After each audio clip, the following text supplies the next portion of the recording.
আজ সকাল থেকে প্রায় ১-১.৫ ঘন্টার বেশি হয়ে গেল পাখি দুটো আমার জানলায় এভাবে বসে আছে।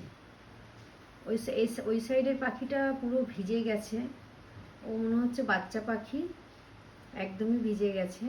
আর এপাশে ওকে পাহারা দিয়ে বসে আছে। মনে হচ্ছে কালকে যে ঝড়, প্রত্যেক দিনই ঝড় হচ্ছে, কালকে হঠাৎ একটা দমকা হাওয়া, ভীষণ জোরে ঝড় উঠেছিল, ওই ঝড়ে বোধহয় ওদের কাল রাতে বাসাটা ভেঙে গেছে, যার জন্য ওরা ভিজে গেছে এবং সকাল থেকেই একটা জায়গাতেই বসে আছে। আমি জানলা ওপেনও করতে পারছি না, ওদেরকে খেতে দিতেও পারছি না, কারণ আমি জানলা খুললেই আওয়াজ হবে, ওরা একটু উড়ে যাবে। তো উড়ে যাবে কোথায়? বাইরে এখনও বৃষ্টি, প্রচণ্ড বৃষ্টি। দেখুন, ওরা প্রতিদিনই থাকে, আমি আগেও ভিডিও ছেড়েছি, ওদেরকে আমি খেতে দিই আজকে থেকে না, আজকে অনেকগুলো বছর।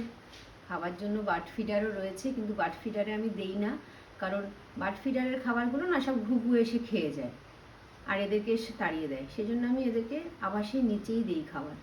পাখিগুলো দুটো দেখুন কি অসহায়।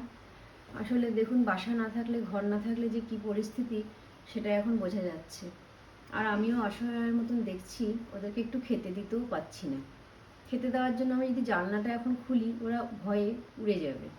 তো উড়ে কোথায় যাবে? সে তো বৃষ্টি পড়ছে বাইরে, পুরো জল, বাইরে বৃষ্টি দেখুন, প্রচণ্ড বৃষ্টি হচ্ছে, আর সকাল থেকে বৃষ্টি। আর এই এক জায়গায় না ওরা এতক্ষণ বসে আছে, আমার দেখেও ভীষণ খারাপ লাগছে। ওই যে দেখুন, পুরো ভিজেছে, মনে হচ্ছে কাল সারা রাত বাসা নেই, বাসা থাকলে এতক্ষণ ঠিক ওরা বাসায় চলে যেত। বাসাটা মনে হয় কাল ভেঙে গেছে।